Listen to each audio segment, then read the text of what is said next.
Hello to all of you. My name is Melody Lateada, and now we're going to talk about the Japanese War.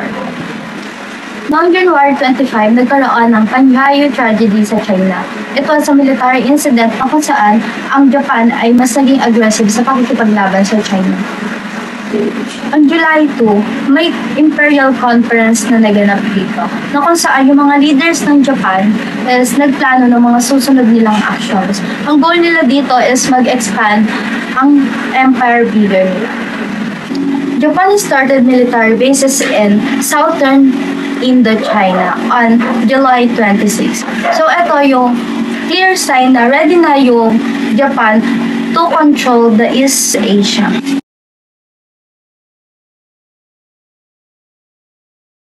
On September 6, another Imperial Conference happened. So dito, dinidiscuss na ng mga military leaders yung mga next na gagawin nila. October 26, Hideki Tojo become Prime Minister. And siya yung naging leader ng Japan during the war. So siya is focus siya sa aggressive military expansion and strategy.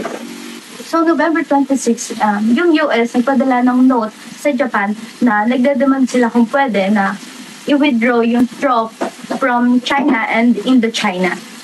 December 7, ito na yung pag-atake ng Japan sa Pearl Harbor. So yung US and Great Britain, nag-declare sila ng war sa Japan. After ng Pearl Harbor, mabilisan nilang invade ang Philippines and Guam noong December 8 to December 10. On December 8 to 25, Japan continued their expansion by launching offensives sa Hong Kong, Malaya, and other Southeast Asian territories. Within this period, they started building a huge empire in Asia. Alam niyo ba guys, noong August 6, 1945, ang Estados Unidos ay nagulog ng atomic bomb sa Hiroshima, Japan. Ang pangalan ng hinulog na atomic bomb sa Japan ay nagngangalang Little Boy. Go. Guys, alam niyo ba, noong August 8, 1945 naman, nagdikmaan ang mga onyong Soviet at Japan at sinalakay ang Manchuria na sinakop ng mga Hapon. At noong September 2, 1945, formal na sumuko ang mga Japan sa Estados Unidos, Great Britain, at Soviet Union Soviet.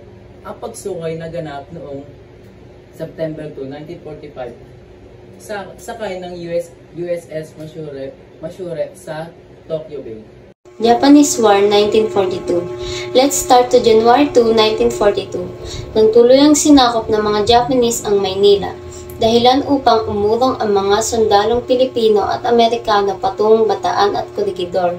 Sinundan din ito ng matinding labanan mula January 7 hanggang April 3. Sa huli, napilitan ang pwersa ng Allied Forces na sumuko sa Bataan noong April 9 na nagresulta sa Kayalang Death March.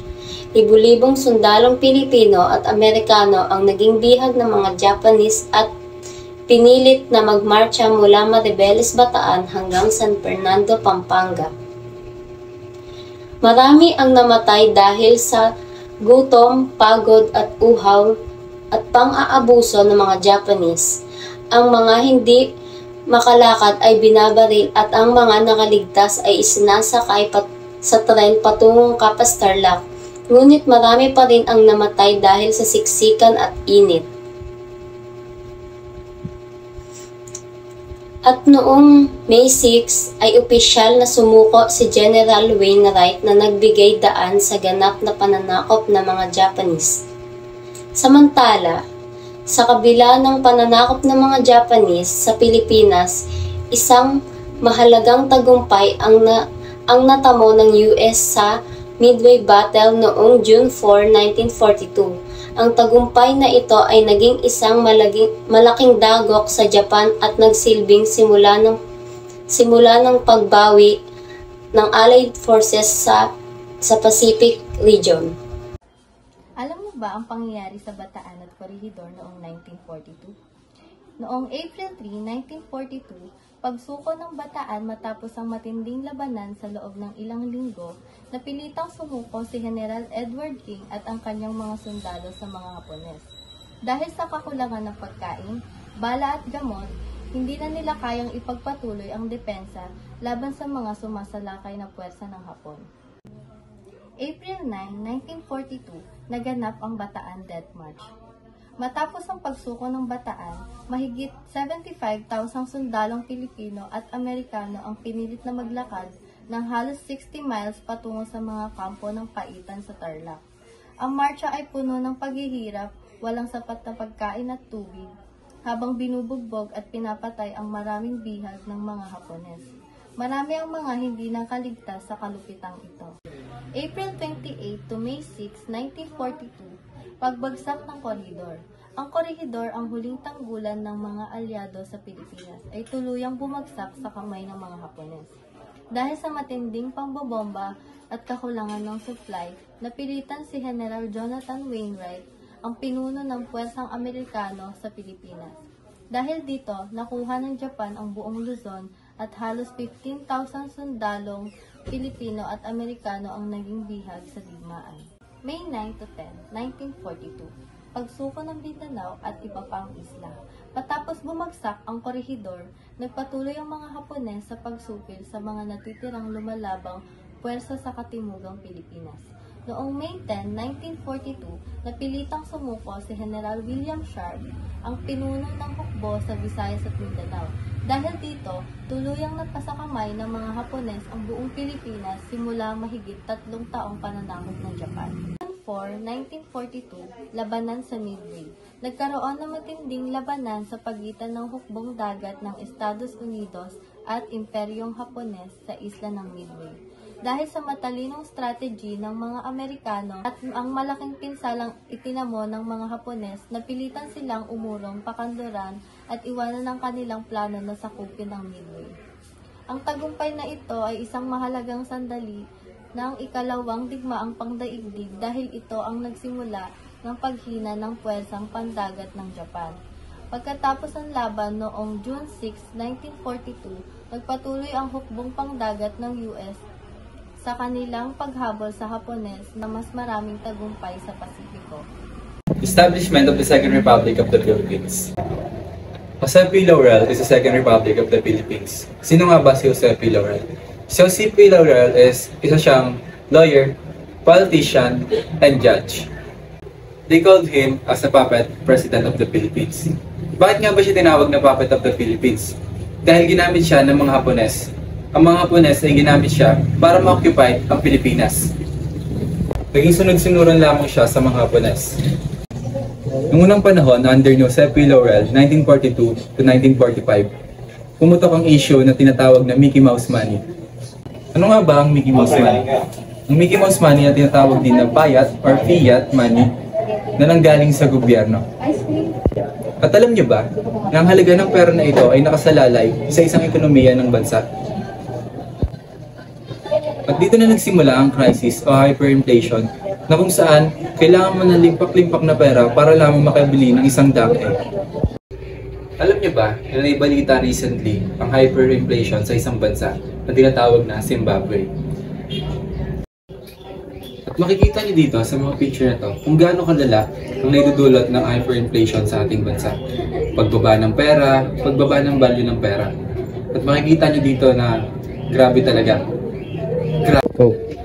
Mantong na nga ang mga tao sa pagdala ng sako-sakong pera para nang makabili ng isang gulay.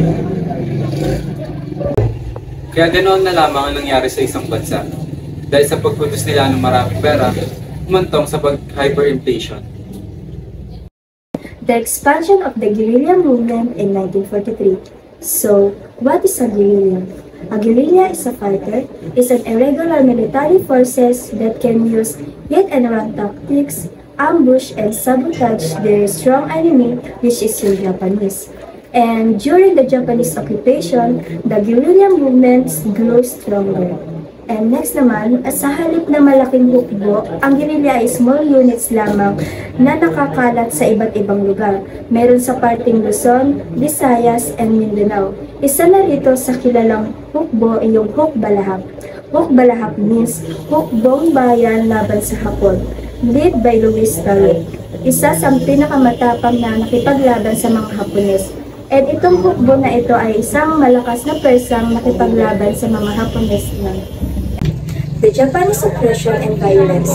Dito naman, maraming mga Pilipino nakaranas ng pagdakip, pag-torture at pagpatay ng mga Hapones.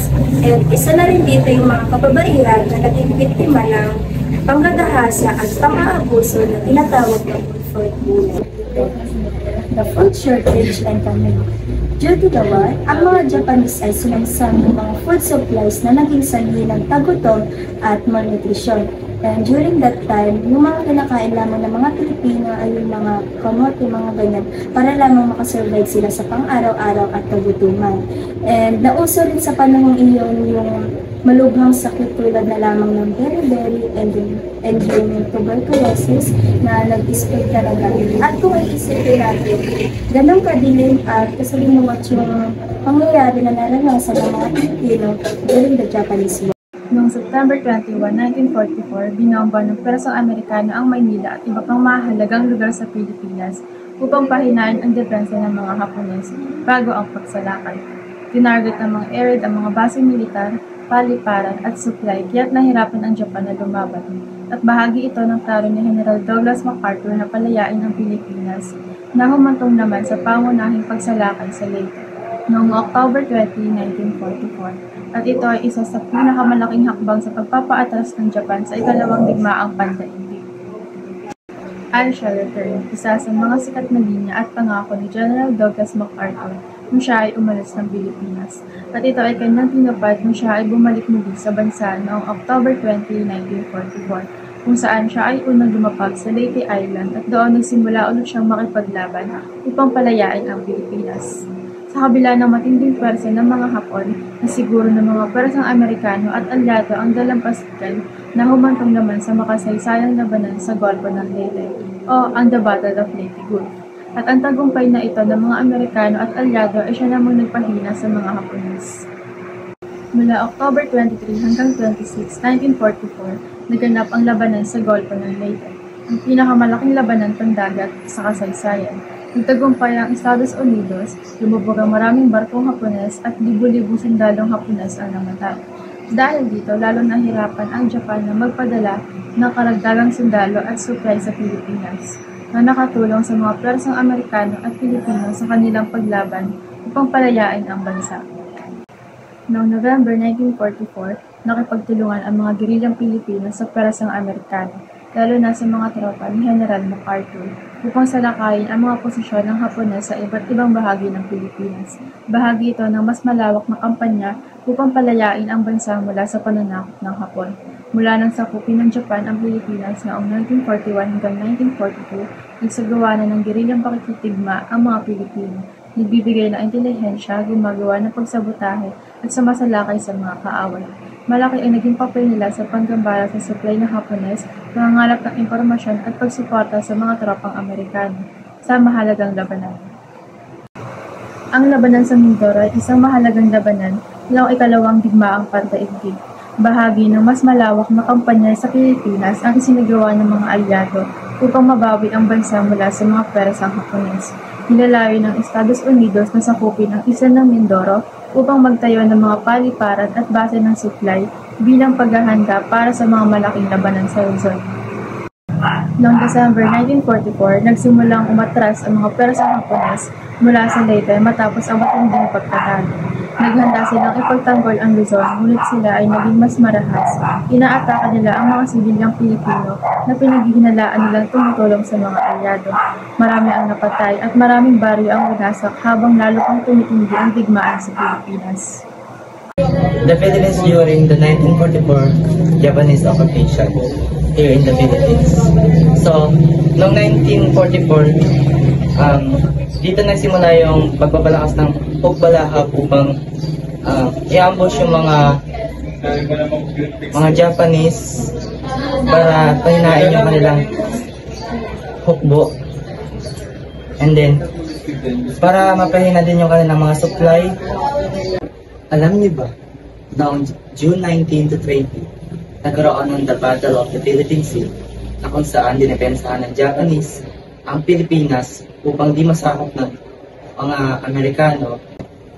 Ngunit nabigo sila dahil sa kadahilan ng mas malakas, mas advanced, at mas marami ang mga Amerikano. kaysa sa mga Hapon. Alam niyo ba, ni July to September 1944, pinaghahandaan ng Amerika ang pagpapalaya sa Pilipinas sa kamay ng mga Hapon. Alam niyo ba, noong July 1944, nagkaroon ng malawakang massacre na gawa ng Hapon dahil sa mga kahinalang rebelde, kasapi na rebelde.